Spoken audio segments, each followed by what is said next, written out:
Peace, peace. What's happening, world? It's your boy Merc, man. What's happening? Start off this start off by saying, rest in peace to the homie Nipsy Hustle. Real sad, real sad. You know what I mean? Um, Hopefully justice will, prevail in some shape, form, or fashion. You know what I mean? It was a real blow. We took a major L. We lost a real one. Like, you know what I mean? So salute. You know what I mean? I can just imagine what his girl going through and all that. Like, a real storybook type of inspirational type of lifestyle. You know what I mean? One of us. Somebody who was supposed to make it there, made it there. We lost him. That's real tragic. You know what I mean? I'm hearing rumors, right? Hearing rumors that they may have killed him because of Dr. Sebi or something. They had a documentary with Dr. Sebi. You know what I mean? Got another rumor about it could be gang related. So it kind of got like two things I want to say. But the first thing I'm gonna start off is the gang related thing. You know what I mean? Idealistically, I would hope that our entertainers, our young men, you know, um, of our family, of our tribe, when we come out, that we don't make it so easy for the enemy to kill you, right? So when you come out and you are avid, open drug user, any of your lower nature, you are real like prominent on explaining like y'all gang, tatted on your face, tatted on your body, like you know what I'm saying? Like you openly get high, like you do these things like when it's time for them to come and feast off of your body, off of your work, off of your stuff, it's easy. So let's just go along with the government try to kill Nipsey Hussle. We can use the banner of gang banging to get it done. The investigation goes as far as that. That's it. You see what I'm saying? So I'm not saying he was wrong or nothing like that. That's never the case. I'm not finding hate, man. Like my heart really was in pain. Like I mean, every time I say damn, ask my brother. Like anytime I say that, like I'm thinking about like damn, that's crazy. They killed Nipsey. Like you know what I'm saying? Like real talk. I feel like I know this. I feel like I know him. You feel what I'm saying? So what I'm saying is. That when you have these open wounds, it makes it easy for your enemy to pick at you and kill you. You get what I'm saying? Inevitably. We got to move different, man. We a target. Like, we are targeted. And it's bad enough you black. It's bad enough you poor. It's bad enough you a man. It's bad enough you a crip. Like, you see what I'm saying? Then you trying to be conscious. Like, you made it. Life itself is hard. When we add life as a black man or a black woman, it becomes that much more harder than if you decide to be blood crib or whatever. You compounding more. I'm quite sure he was young and was looking for a way out and all that. And we're not faulting none of that. I'm just saying that when you come out now into the entertainment, into the light, into the limelight, and you talking gang and opposites and all that old stupidness, like you leaving yourself open to get rocked. You know what I'm saying? We ain't gonna play with that. That's just what the facts remain. You know what I mean? So we need to find a way to, present ourselves in a manner that we can preserve ourselves in any aspect, in any forefront. Have to keep it real and actually still be doing foolishness. You know what I mean? Throwing your life away. You know what I mean? The next thing now, this is the heavy part, the Dr. Sebi part. You know what I mean?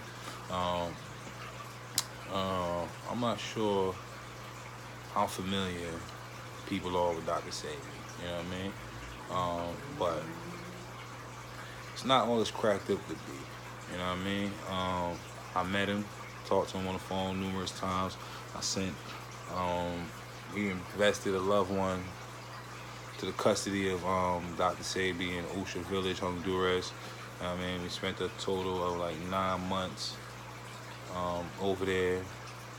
And in that 9 months, we've seen under the veil, we've seen the real mechanics. We've seen stuff like, you know what I mean? And as time progressed, I will, devour certain information because it involves other people, and I'm not sure how they would feel and so forth. But I'm gonna just tell you this much though. me personally do believe that he probably was on to something right, something pure, like the hybrid fuels, electric foods,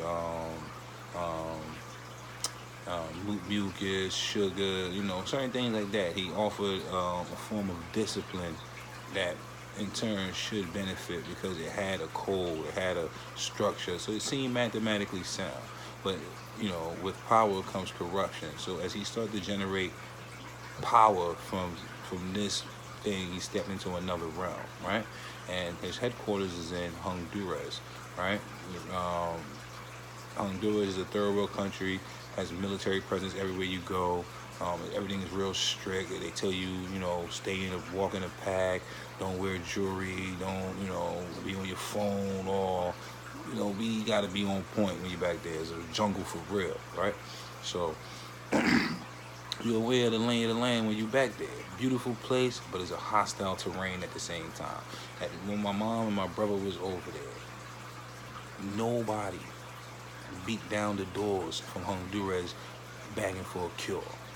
This is a third world country. You know what makes third world countries, right? They're not beating down the door. Everybody from Honduras is from abroad. Everybody that Dr. Sebi is going to refer to is dead. You see what I'm saying?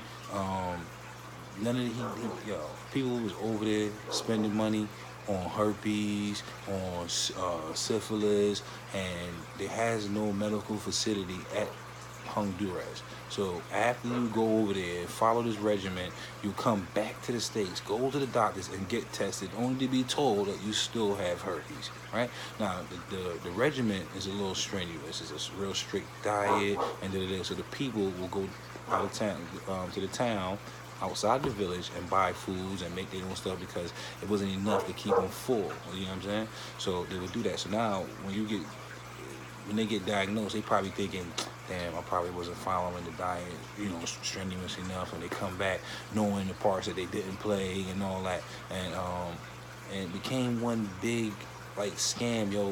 He blocked my number, blocked my mom number.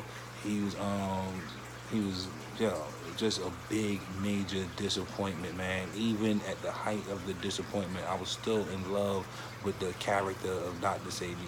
I'm me and a few other people, not really that mad at him, but my pop can't stand to hear his name and all that, because I'm still under the spell, the mystic, of Dr. Sebi, man. The way he talked, it was a real good con artist. I promise you that. You got that trial that they claiming that happened in '85 about him curing AIDS. That trial was really based on the use of the term doctor, right? Do not be fooled. It wasn't because he had the cure for AIDS. You can declare whatever you want. But once you call yourself a doctor, the Surgeon General pull up because that's misleading to the public. You see what I'm saying? The title doctor means that you went through an institute that's recognized by law and all the regulations. So that when you get there, when you get people trusting you with yourself and you're saying this, you're reputable, you can be pursued and questioned and all of that. So when he claimed to do whatever, they didn't care. You're a doctor. And he's saying his reason why he beat it because he said, I never called myself a doctor. People refer to me as a doctor. And that's how he beat it. You know what I mean? So when we get into the real particulars, this shit layered up. There's all types of jargon. There's all types of stuff that's going to come up in that particular case. He's going to say that he cured stuff. He's going to say stuff about diet. He's going to say that they're going to bring in all this other stuff based off the charge.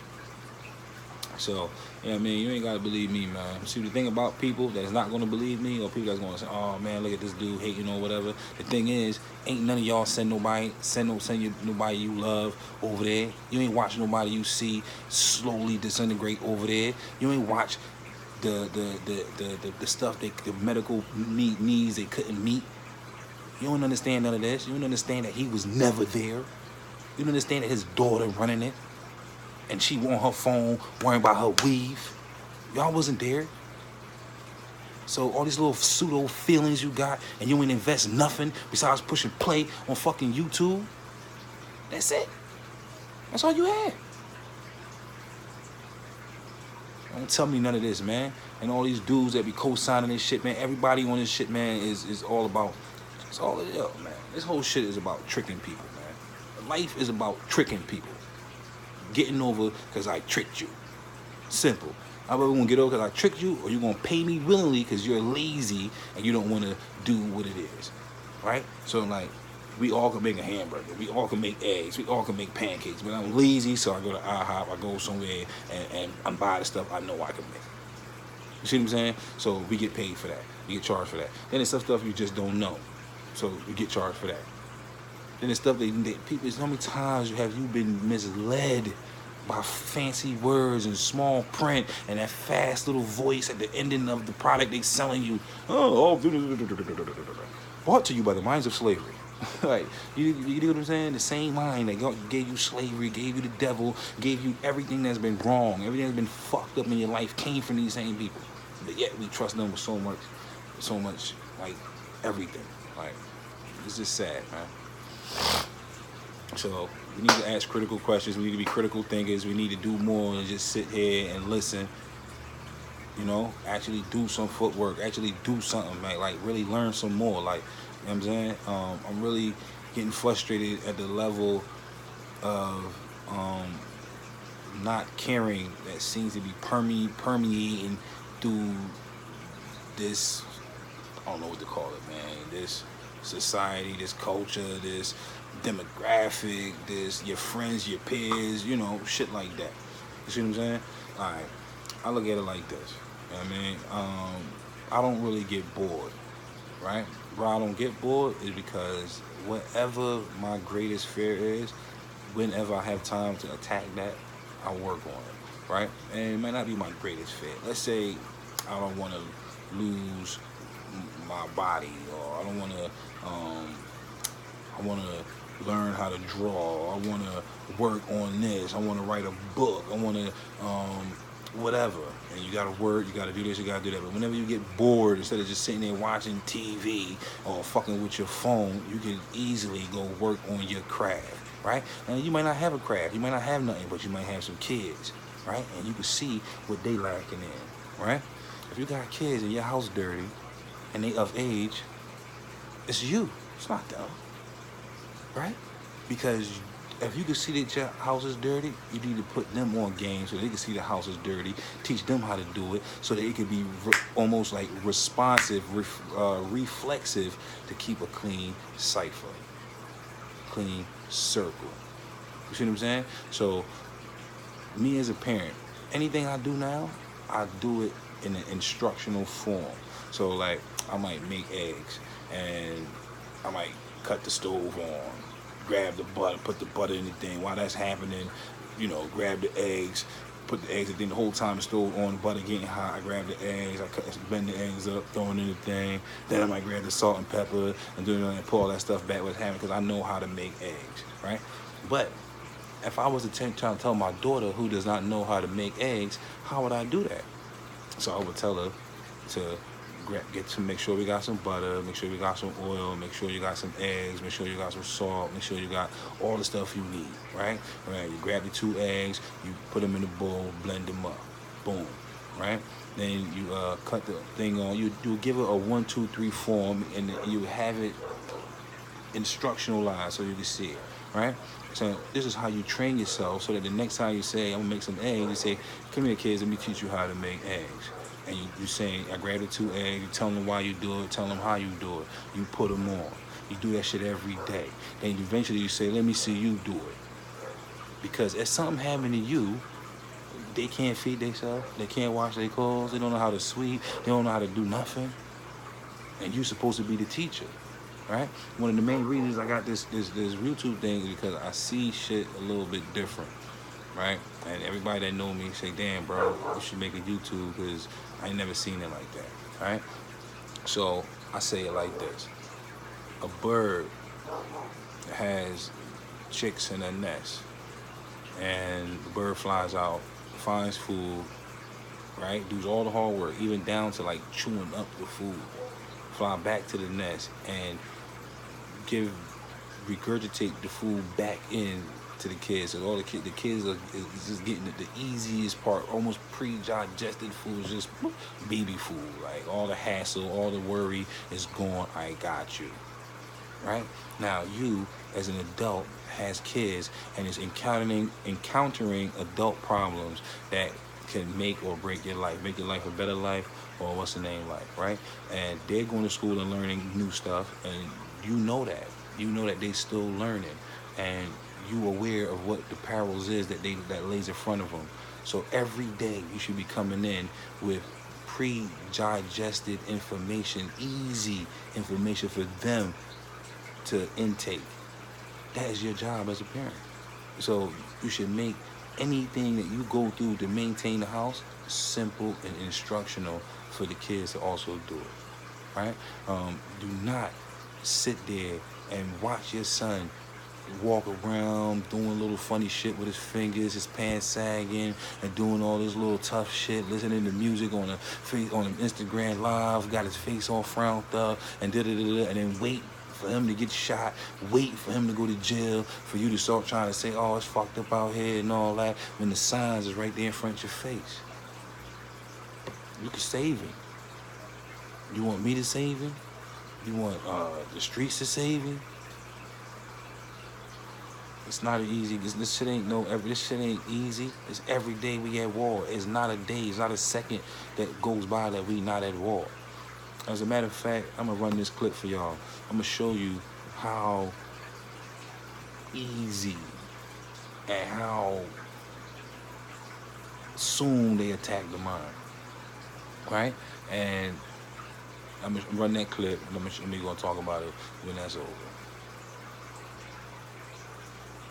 Where are they gone? I don't know. You don't know? So who ate them all? Someone come round and they just ate them all. Someone come around and ate the cakes? Yeah. So someone broke into a home and ate Mr. Kipling's Angel Slices. Didn't take the TV, didn't take, some jewellery. They took these cakes. And it was a black man.